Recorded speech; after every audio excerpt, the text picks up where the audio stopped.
भक्तों का तो मन ही इतना अच्छा होता है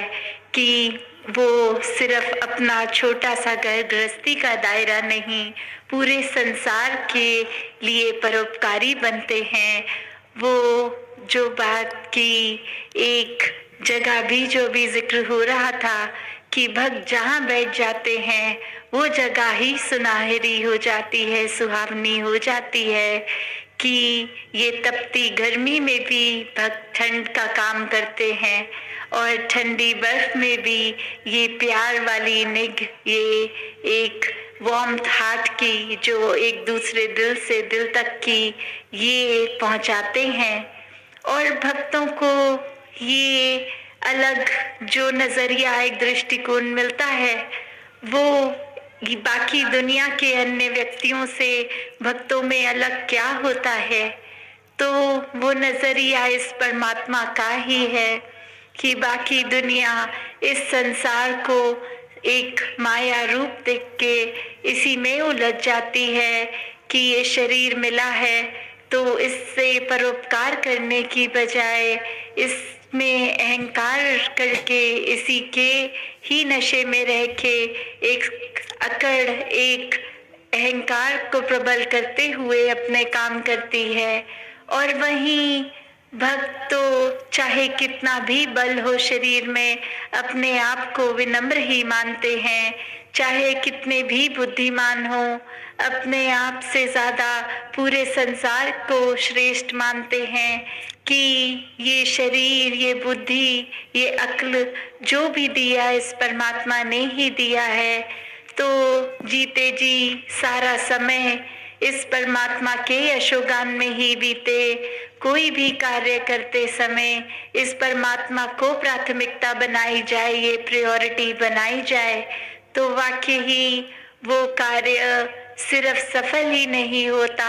उस कार्य में रूहानियत आ जाती है। और फिर भक्तों ने तो हमेशा एक वरदान मात्र हर किसी के आंसू ही पोंछने का काम किया है, हर किसी को खुशी देने का प्रयास रहता है। और वो खुशी सिर्फ टेम्पररी नहीं कि कोई उदास है तो कोई भक्त जाके उनको हंसी मजाक के लिए चुटकुले नहीं सुना के आ जाते। भक्त तो ये समझाते हैं कि ये खुशी के पलों ने भी जीवन में आना है और उदास करने वाले पलों ने भी आना है। तो ऐसी कौन सी चीज का एक भागीदारी कर लो, एक ऐसी चीज को, इस राम रतन धन को हासिल कर लो, क्योंकि ये ऐसा धन है जिसने फिर हर किसी दुनियावी रंग को फीका कर देना है। ये दुख सुख की बात फिर एक भक्त के जीवन में नहीं रहती, क्योंकि भक्त हर समय ही इस परमात्मा में चूर रहता है। और भक्त हमेशा ये जानते हैं कि ये आत्मा का जो एक जीवन है वो एक शारीरिक जीवन से ज्यादा है। शरीर की पीड़ा, शरीर का सुख तो कुछ समय ही रहेगा जब तक ये जीवन है, पर इस आत्मा ने कहाँ से उपज ली। एक जीते जी इस शरीर को अगर घर बनाया तो क्या फिर एक एक्सपेक्टेशन हो जाती है ब्रह्म ज्ञानी कि ये आत्मा को पहले पहचान हो इस परमात्मा की, फिर सब में ही एक परमात्मा नजर आने लगेगा। एक हर एक के साथ प्यार, एकत्व, एक सद्भावना, एक समदृष्टि वाला नजरिया बनेगा। फिर संसार में चैन, अमन, सुकून, अमन, एकता का एक जीता जागता नमूना ये इंसान बन जाएगा। तो भक्तों को तो हमेशा पता होता है कि एक संसार में आए हैं तो अपने एक कर्तव्यों से भी पीछा नहीं छुड़ाना। कुछ बात अगर जहाँ कहीं परिवार का एक पालन पोषण की हो, या एक स्टूडेंट हो, कुछ अन्य कारोबार करते हो, नौकरी करते हो, तो कैसे ये सब चीजें तो एक साधन रूप जहाँ चलता जाता है, भक्त कभी भी इस दुनिया से अपने आप को कट ऑफ नहीं करता कि हम तो 24 घंटे बस भक्ति करेंगे और कुछ कार्य अन्य नहीं करेंगे। तो भक्तों का नजरिया अलग होता है। भक्त जानते हैं कि गृहस्थ में ही रहकर भक्ति की जा सकती है। ये सारे कर्तव्यों को जब पूरा कर रहे हैं, वो पूरा करते समय हर पल अगर हर सांस के साथ ही इस परमात्मा का एहसास हो तो कोई अलग समय निर्धारित नहीं करना पड़ेगा इस भक्ति को करने के लिए। हर सांस के साथ ही ये सुमिरन हो सकता है, ये भक्ति हो सकती है। किस तरह संतों ने युगों युगों से यही सिखाया कि इस सच्चाई, इस सत्य, इस निराकार, इस परमात्मा के साथ जुड़ जाओ ताकि फिर और चीजें जो अपना प्रभाव छोड़ती हैं वो प्रभाव तो बस एक पल अगर छोड़ा भी तो अगले पल वो प्रभाव उतर जाते हैं। ये भक्ति का पक्का रंग जिस पे चढ़ता है वो फिर हर समय इस सत्य के साथ जुड़ गए। और ये ऐसा सत्य जो समय के साथ बदलता नहीं, घटता बढ़ता नहीं, कम ज्यादा नहीं होता, ये हर समय हर जगह पूर्णता से ही रहता है।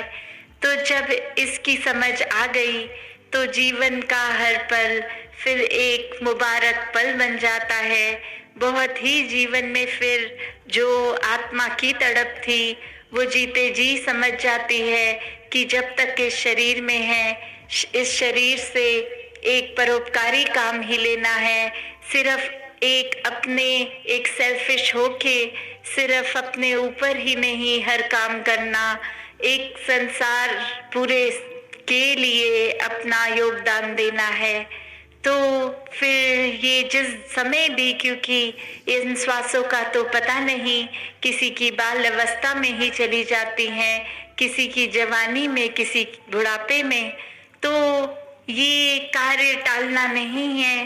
कि कब प्रभु परमात्मा की पहचान जिस समय कर सके, जो अभी भी एक पल है इसमें में भी किया जा सकता है। और ये काम अगर टाल देंगे तो जो मुख्य उद्देश्य इस मानवीय योनि का कि अपनी असली पहचान करनी है, और असली पहचान तभी संभव है जब प्रभु परमात्मा की पहचान हो, क्योंकि ये आत्मा इसी का अंश है जो हर एक में है। तो किस तरह फिर जीने के बाद जब भी श्वास खत्म हो तो इस आत्मा ने कहाँ जाना है उसको पता हो, और यही मुक्ति होती है। हर एक वेद में ये सैल्वेशन, मुक्ति की बात करी जाती है, और वो सिर्फ बात ही नहीं, उसको पाने का जरिया हर ग्रंथ बताता है कि किस तरह इस पूर्ण सच्चाई, इस निराकार के साथ जुड़कर इस आत्मा को जब परमात्मा का बोध हो जाए तो ही प्राप्त कर सकते हैं। और भक्त तो फिर जीते जी ही मुक्त हो जाते हैं, और जीने के बाद भी ये मुक्ति हासिल होती है, इस आत्मा की भटकन दूर हो जाती है। वरना ये आत्मा तो अगर जैसे उदाहरण के साथ बात समझें तो अगर एक पानी के ग्लास हो तो वो पानी उस समय उस ग्लास की शेप का है, उसका वो आकार वैसा है, तो उस पानी ने अपने आप को ग्लास समझ लिया। और वही पानी जब किसी बोतल में डाल दिया जाए तो वो पानी ने अपना एक आकार बोतल जैसा अपने आप को बोतल मान लिया। तो उसी तरह अगर देखें कि आत्मा पहले तो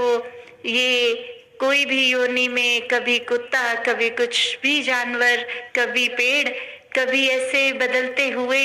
हर एक में अपने आप को वही सच्चाई मान बैठी, जबकि ये तो सिर्फ शरीर मात्र एक रहा। और अब मनुष्य के शरीर में जो हैं वो अपने आप को फिर ये ही तन मान रहे हैं, ये मनुष्य के मन को ही मन मान रहे हैं, जबकि इस आत्मा का तो ये असली पहचान ही ये परमात्मा है, तो वो पानी को अपने आप उस पात्र, उस शरीर तक नहीं सीमित रखना। इस पानी की असली पहचान तो ये सागर, ये जिसकी सीमा इतना विशाल है, ये तो उसी तरह ये आत्मा इस ना कभी खत्म होने वाली सच्चाई का हिस्सा है। अपने आप को छोटे दायरे में ये समझ के फिर तड़पती है, फिर इस आत्मा को भुलेखे हो जाते हैं, भ्रांति हो जाती है, अंधविश्वासों में पड़ जाती है। तो तभी भक्त हमेशा समझाते हैं कि इस आत्मा का जीते जी एक बंधन मुक्त हो सकता है, और वो ब्रह्म ज्ञान द्वारा ही होता है। तो इसलिए आज भी सत्संग में जो बार बार संत समझाते गए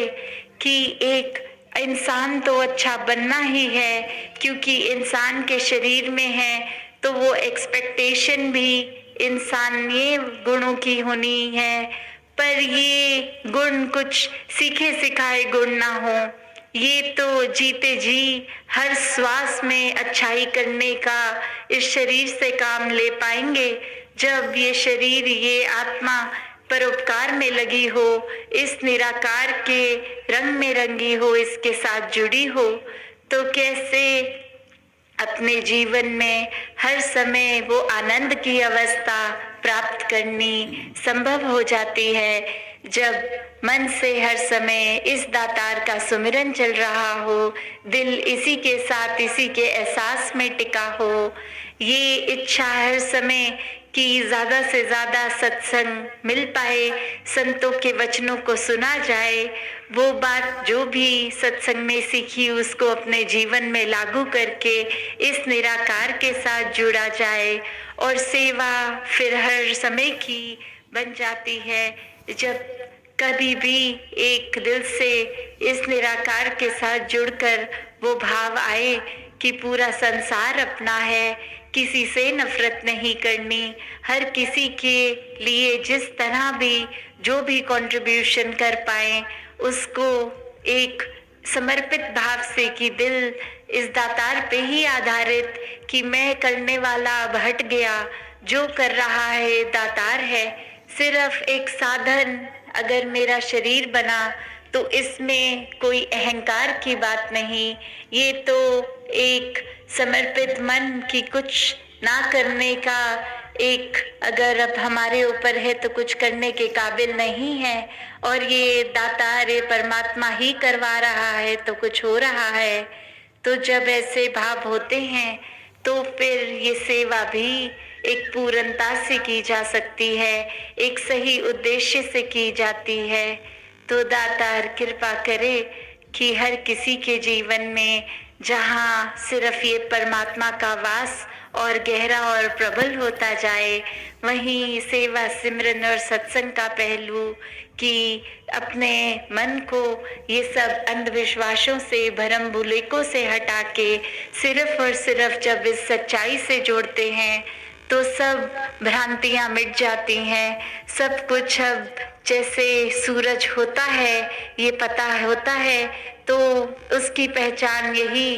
कि सूरज की रोशनी से सब कुछ साफ साफ दिखता है, और अंधेरा होते ही हमें कुछ साफ नहीं नजर आता। उसी तरह ये जो हर समय रहने वाला सूरज है, ये सच्चाई जब इसके साथ जुड़ गए तो ये आत्मा को भी अब सब कुछ साफ साफ दिखता है। तो दासी और समय ना लेके इन्हीं शब्दों से अपनी वाणी को विराम देगी। साथ संगत जी, धन जी।